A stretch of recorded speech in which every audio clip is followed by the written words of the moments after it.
সেবা এবং ঘরের ইজ্জত রক্ষায় ব্যস্ত থাকত। কিন্তু যে ইজ্জত সে সবচেয়ে বেশি চাইত তা তার থেকে কেড়ে নেওয়া হয়েছিল।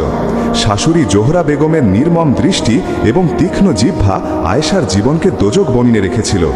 বাস আর সহ্য হয় না, 7 বছর হয়ে গেল, না কোনো সন্তান, না কোনো সুসংবাদ। আমার ছেলেও এখন বুড়ো হয়ে যাচ্ছে। খোদার পানাহ, এই মেয়েটা কোথায় বন্ধা না হয়। জোহরা বেগম একদিন সবার সামনে চিৎকার করে বলল। ঘরের দেয়ালগুলো শুনছিল, আর আয়েশার চোখে জ্বলন্ত লজ্জার আগুন সব কিছু বলে দিচ্ছিল যা তার জিহ্বা বলতে পারেনি। ইউসুফ, যে নরম হৃদয়ের কিন্তু মায়ের প্রতি অত্যন্ত অনুগত ছিল, শুধু নীরবে দাঁড়িয়েছিল। তার ভেতরের চিৎকার শোনা যায়নি, আর বাইরের নীরবতা একজন দুর্বল পুরুষের অসহায়তায় মোড়া ছিল। রাতগুলো কেটে যেত, আর দিন একই রকম হয়ে যেত।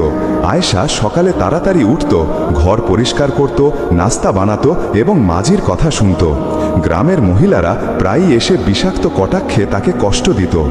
ও, তুমি তো খুব ভাগ্যবতী আয়েশা, শাশুড়ির এত সঙ্গ আছে, ছেলের দ্বিতীয় বিয়ে দেওয়ার চিন্তাও নিজেই করেন।